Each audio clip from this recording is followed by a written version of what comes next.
We made it, y'all, to 2025 and to the final day of Kwanzaa. If you have tuned in to every episode, let me know in the comments because you a real one. But if this happens to be the first video you're watching of mine, hi, hello, my name is Asmara, and you're watching Kwanzaa Unwrapped, my series all about highlighting people who are challenging the status quo and redefining Black culture. The principle for the seventh day of Kwanzaa is imani, which is the Swahili word for faith. And for this episode, I'm pulling out the Uno reverse card. I put together a montage of some of my favorite moments throughout the series with inspiring messages to take us into the new year. I spoke with so many incredible guests this week, so we finna run it back, okay? I need y'all to truly digest some of these moments. But with that said, I hope you enjoy. I kind of want to end out this conversation with this topic of why you guys do what you do. So I'll start with you, Alasia. We've talked a little bit about some of the, the challenges and the highs and the lows of, being a social practice artist and the many things that you do. We've talked about, some of the, blatant and subtle racism that you've experienced throughout your career. How have you made the performing arts for you, I guess, as a Black actress, and what's kind of the legacy you want to leave behind? Why do you keep showing up? Why do I keep showing up? That's a really good way to put it. I keep showing up because art really, it's again cliche, but art literally has the power to change the world in all of its forms: music, poetry, dance, performing. I just think art can get to people's emotions and find a way for empathy to prevail in a different way. And I think the education component of that, of just having young people or even adults being able to find their voice in whatever form that is in the arts, because I really love, even though I'm specifically a performer, but I write and I direct and all that stuff, create, I'm always telling young people, we need artists who are our costume designers. So if you love to draw and that's kind of what you do and you're quiet, we need that in film and theater, in TV. We need our lighting designers. If the way you see the world is very different and it's through light, we need that. We need our writers to actually write the scripts and the text that we are saying. We need our directors. So just always making sure to talk about art as all encompassing and not just be a performer and be in the spotlight, because that's not everyone's jam either. It's actually very challenging. So I like opening people's minds to what is possible, and even if that just means in a way that they can build their confidence in a different way. And then on top of that, with the activism, being able to just push for social change, if that is the example I gave with Lamaria, our playwright for Black with a capital B. You would have never thought writing a play in this 6-week program, it was going to tour for 6 years. You are now a published playwright. She's writing other plays. You don't even know until you tap into that. So I just really love being on that journey for myself, but being on the journey with others and just seeing what's possible and using their voice for whatever it is that they're passionate about. What about you, Daniella? What is the most rewarding part about what you do? Why do you do what you do? I think the most rewarding part is similarly, I was just writing because I'm really forgetful. So I was just writing a note of what I wanted to say. And as I wrote it, you were saying it. You was literally just said it right at the same time that I thought of it. But watching people find their voice is one thing that is just so special, because as much as we can do all the work that we can, but this isn't just self-work. It isn't just for us to be listen to our voice, look at us. It's about kind of creating impact, because we're not always going to be around, or we're not always, whether that's in this life in general or in the space that we're in, and to be able to allow other people to be able to advocate for themselves and find their voice as well, so that there's that ripple effect from the change that you're creating. It's just something that's just so beautiful. And just having creating a sense of community as well is just something that honestly is it's really hard to put. I'm so corny. I could cry literally, but it's just something that's really hard to put into words. We are all social beings, and especially with the work that I do of neurodivergence, a lot of us tend to feel isolated or isolate ourselves because we don't have the social skills to be able to put ourselves out there, and to be able to create a space which changes so many people's idea of what friendship looks like, what community looks like. So many of us have friendship trauma and struggle to trust people because we feel other people aren't to be trusted. So to be able to create a space where people can like let go of that weight and not feel like they're alone, and really see so many people like flourishing and improve their well-being, it's just like such a beautiful thing. So that is like why I love what I do. And if there's one thing that I'd want to leave is to have other people that can find their voice and continue to facilitate and create that kind of space. So that's something that I love. I want to end out this conversation about self-determination, and kind of owning who we are and kind of writing our own stories with this question of, if you were to describe, or if you were to name, I guess, the current chapter of your life, what would you name it? Oh, wow. Oof. I'll start with Nard on this because Phenom answered the last question. Not to put you on the spot. Nard goes first. Oh, man. Put you. Let's see. Let's see. What chapter would I be in right now? I would probably say this is the chapter where I'm going to accept making changes, like pivoting when I feel like I need to, be having structure and being confident. This is the chapter of change and confidence and being the best I can be. Because if I can't show up for myself and I got all these self-esteem issues, that's going to show in a video. Because people are going to be like, he doesn't seem himself. Content doesn't feel like him. So yeah, I want to pivot a little bit and make sure that I'm taking care of myself, and I'm making sure that, taking care of me so I can show up for everybody in my content too. Yeah, that's my chapter, pivot and change. What about you, Phenom? What would you name this chapter of your life? Healing. Healing and growth. My son and I, we went through a lot like this past year and like the year beforehand. And I have gotten back into like taking care of myself, my mental health, like going to therapy, learning to talk more about my feelings so that I can heal from certain things. And that way I don't always feel as exhausted when wanting to do certain projects or creating content, or feeling like I have to push myself versus me just getting this being a normal routine.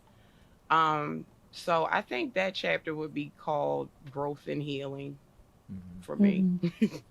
Yeah. All the healing themes. Yeah. Definitely. All right. That's beautiful. So that's all the questions for me. I do want to go through chat real fast to see if anybody had some questions. I think I saw a couple. Let me see. Oh, Not Zoe asks, I was wondering if any of you have any aspirations from the future of your streaming career. Nard, how about you can start? Right. Or I guess for you would be streaming and content creation. I know you're on all the platforms. Again, just consistent growth. For streaming, I only stream once a week. So I do have the goal of hopefully being able to maybe add one more day in there and do something a little bit different that I don't normally see on the streaming platform. So I think this upcoming year is going to be a year where I try things out that I've always wanted to see. Same with content creating as well. I want to continue to put effort in the writing and put effort in the quality of the videos, so that way they can continue to stand out, continue to stay relevant, and to still stay within the nardvillain brand. Like I want to start doing less, but pushing out more high quality. So like going from 3 videos to maybe 2, because I'm going to be really producing these upcoming videos. But yeah, that's my aspirations for streaming and content creating. Love that. Got it. Yeah. What about you, Phenom? My goal is to become YouTube partner this year or the year after, whenever it's my time. And I also want to be more consistent with my YouTube content. My another aspiration is for me to become a name within the horror industry, not only horror gaming, but the horror industry, period. Yeah, those are some of the things that I really am pushing for myself. For my Screen Reapers community, I just want their faces to be shown everywhere within the horror industry as well, and more opportunities for them also. So, Let me see. Do we have any other What questions? about you, Asmara? I'm curious to know what your yeah. aspirations are too, though. My Shoot. aspirations. Put you on the spot. Okay, not you put on the spot. Listen, I've been a moderator this whole time. I feel like, I don't know, I kind of have a complex relationship with content creation right now. Well, okay, I think for starters, like this series is kind of a reintroduction into doing more social commentary, more history, more what I call like edutainment type content in the gaming space. That's kind of what I wanted to start this channel doing, and then some stuff happened and I kind of got scared, so my content changed a lot over the past few years. But yeah, I think like doing more. I actually put this phrase in my bio recently, but I think what I want my content to be about, whether it's here, whether it's, you know, through another medium, is giving people the opportunity to be changed. So whether that is through like having meaningful discussions, whether that is through gaming, whether that's through like doing stuff in the actual like more traditional media, I think that's kind of what I want what I do to be about. So yeah, there's a lot of, you know, unanswered questions. Still don't really know what I'm doing, but that's kind of where I would like to be. That's normal. That's awesome. Yeah. That is so normal. I'll definitely say you've inspired. Some of your videos from a couple years ago inspired me, because you were so vulnerable about how you had to take that break, and then how you came back, and your experience as a Black female creator in the gaming space. Being vulnerable has really inspired me to let me know also that I'm not alone, and I'm not the only one that's being impacted or affected by like that viral moment or just that burnout sensation and stuff like that. And I like that you still was able to just be yourself and experiment with the games that you wanted to do, and not let like that Sims viral video determine that you should just stick with the Sims content, even though that wasn't what you wanted. Plus your, you know, your editing skills, you know, I'm a geek like that too. I like the video editing. So and all that stuff was just great. And the fact that you befriended me and you actually like added me and stuff, I was like, oh, all right, I'm cool. You know, I'm cool now. Asmara added me. Yeah. Can I say something? Like I told this story, like I was so nervous going to the creators event because I have social anxiety, and I wasn't going to come almost, and I literally walked up to the door and was going to turn around and leave, but one of the YouTube reps was like, we're open, and I'm like, crap. And Asmara was one of the people who, like, I don't know how to explain it. She just had like this energy that I just felt safe with. And I said, I hope she didn't think that I was like following her, being her shadow. But I felt so comfortable with her, and she welcomed me and was like, you can sit next to me. And I'm like, thank you. And the conversations that we had was you helped me out so much, because if you hadn't have been there, I don't know, I probably would have been lost, and I wouldn't have known what to do or where to sit. She was just so kind and so understanding. So I just want to tell you thank you. And my goal was to do more collabs. So thank you for helping me step out into that as well. So thank you. I'm Of so course. grateful for you. I appreciate that. Also, for anybody watching, the way me and Phenom met is that we went to a YouTube creator collective in Baltimore. So that's what she's talking about for context. Yes. But yeah, I definitely appreciate that. I think like another thing that you said, or I think Nard said this earlier, but yeah, like I feel like I've definitely been, I guess, more nervous, to show up on the different social platforms. Like I think part of me is like, what do I really have to add? Like who's gonna want to listen to, like I started my channel, I was 19, like who's gonna want to listen to like a 19-year-old talk? And so I don't know, to hear that you guys, like even, you know, with the age difference, have also been influenced by my content and my channel, I appreciate that. We appreciate yeah. you. Thank you. Appreciate you. Okay, so I feel like as we wrap up this conversation, I also kind of want to talk a little bit about how purpose can also pivot or I guess like evolve Mhm. and what that can look like over time. Like maybe something that uh, you feel called to do at one point may not be what you are called to do at a different point. And so, Kiara, I want to start with you on this question. So, the last day of Kwanzaa is actually imani, which means faith. And I feel like that's not a coincidence that I found you and your story while planning this. And so I want to ask you, as you sort of made this, I guess, big life change, or I guess series of moments of life changes to get you to where you are today, um, if you were to choose like maybe a younger version of yourself, knowing what you know now, what would you tell the younger version of yourself? If that makes sense. If you like advice to give.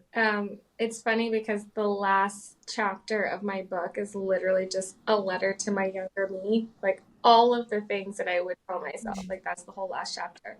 And I say a lot of things, but I mean, really, I would tell myself to invest in Apple, but that's not the story. What I if I think about like the theme, I think it's instead of trying to be less of who you are to fit in and to become this power person you think you're supposed to be more of who you are. Like the spaces where you're trying to shrink should actually be the spaces that you're amplifying because that's what makes you different. I think so much of ourselves when we're little, we're just trying to fit in and be like everybody else. And then you get to a space and you're like, wait, but what makes me different is what makes me special. So what are those things and how can I lean into that more? What about you, Knimbley? If you were, it's no doubt that like with your streaming journey, you've had to take, a leap of faith. I was reading a tweet of yours from right around the time of like TwitchCon was happening. And you said something that I really resonated with, which is I started streaming at one of the loneliest and lowest points of my life. Never would I imagine feeling so much love from people I met on my computer. So I feel like this is just kind of one glimpse into, I feel like a larger, I guess, story or pattern that a lot of people can resonate with. Like, kind of like we're talking about the butterfly analogy, like just getting through that last step to truly metamorphize or whatever the word is, One of them's words. Yeah. So yeah, like if you were to tell like a younger version of yourself, maybe that version when you were just starting to stream, or another version of yourself, what would you tell her? Oh gosh. I would probably say to myself, you're doing the right thing. Having that faith is what a lot of us need to not just be successful, but to feel alive in a sense. I was working in a space of anxiety and fear that things would go wrong. And I think that I could have just used that moral support of, you're doing the right thing. You're making the right choice. Don't question that. Just do it. And if you need to pivot later, you've been through a lot worse things in life and they sucked, but you're here. So now this is a part of your life where you get to live it. What is for you is going to feel good and natural. It's not going to be easy, but the stuff that's not for you, that's the stuff that you're going to really struggle through. And y'all know what I'm talking about. Yeah. Like, not struggle as in the stuff that we normally deal with, but there's definitely things that past me was just clinging on to dear life, and I should have just cut the Like there's some cord. resistance there. Yeah. If stuff doesn't connect, just let it go. It's okay. Something else will come through. And I want to end this conversation actually with one of the likeu cards that I thought was really fitting. So we'll get to play, I guess, like a short round. But the question I'm choosing is the blue one. What motto do you live by? So funny because we talked about like different versions of ourselves. So depending on the season I'm in, I feel like different mottos make sense, different songs resonate, different quotes or different people I follow. So it's just like really changing. I think in this particular season that I'm in, it's really been kind of like a season of surrender, like believing that I have and am doing everything in my power for things to go the way that they're meant to, and trusting that like the rest will fall into place. Like the people who are supposed to be here will, the people who are not supposed to be here won't. Like there's the piece you can control and the piece that you can't. So I've really been like in this season, like in the serenity prayer, which I know a lot of people know from like Alcoholics Anonymous, but it's like, God, give me the wisdom or the strength to change what I can change. It's knowing what you can change, surrendering to what you can't change, and then the wisdom to know the difference. Like, what do you have power to change, and where are the areas in life that I'm like surrendering? So I'm just like constantly thinking about that as I like move through my decisions. Like, is this something I have power to change? Is this something that is completely out of my hands, like the current president? And where, give me the wisdom to like know the difference and to sit in both. Yeah, that's powerful. What about you, Knimbley? Is there like a motto or, you know, a word, a quote, something like that that you live by?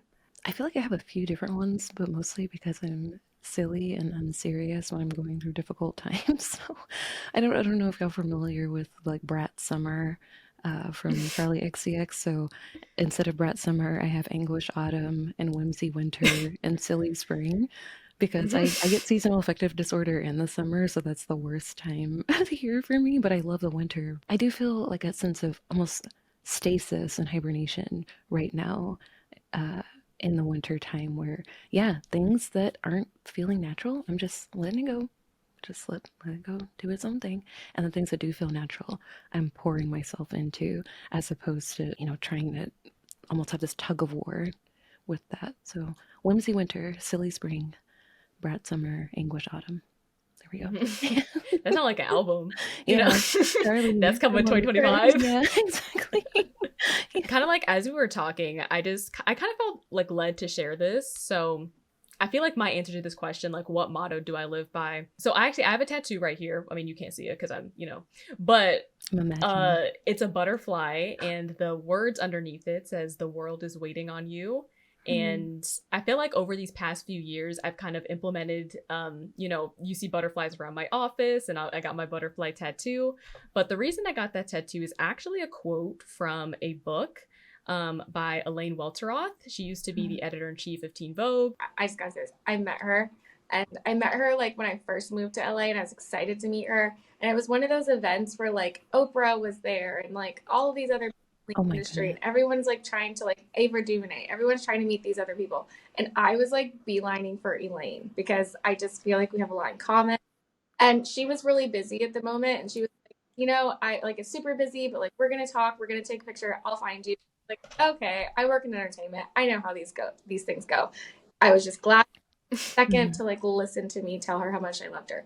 2 hours later, I'm talking to someone else. She finds me and she's like, oh, so sorry. Like, I don't mean to interrupt, but I told you I would find you. So like, let's take a picture. How are you doing? And like checked in. And I was like, really special. But yeah, read your quote. I love it. Yes. That's so beautiful. Listen, I chose the right people for this panel. Like I'll definitely come full circle. But yeah, so the reason I got that tattoo, The World is Waiting on You, is because the last book or the last paragraph of her quote really stood out to me. So it says this: when you find yourself existing in the space between dreams realized, parts of you will feel too big for where you are, while other parts of you will feel too small for where you're going. Go anyway. Do not wait. Do not wonder if you can. Do not ask for permission. When you get lost, it's okay to stop, to look up, to look within for the answers. They're always there.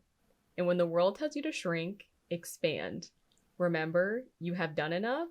You are enough. You were born enough. The world is waiting on you. So I felt like that just resonated with so many things we've talked about today. And yeah, like that those words just really spoke to me. And I felt like that's kind of like the epitome of like, walking in purpose and truly living authentically to you and what you're called to do. The way we all had butterfly kinship is tripping me out. Just like, we're all fluttering together. I love that. Yeah. Thank you so much for tuning into Kwanzaa Unwrapped. Did you have a favorite moment that I did not include? Let me know in the comments. And if this kind of content resonates with you, consider a super thanks or becoming a channel member. A few dollars really does go a long way to help me create more of the content that you find most impactful. I'll leave some more information in the description below. But I hope you guys had a wonderful holiday season. I'm gonna go ahead and take a nap after these daily uploads. But my name is Asmara. Thank you all so much for watching, and I will see y'all next time. Bye everyone. All right, I did it, y'all. We done.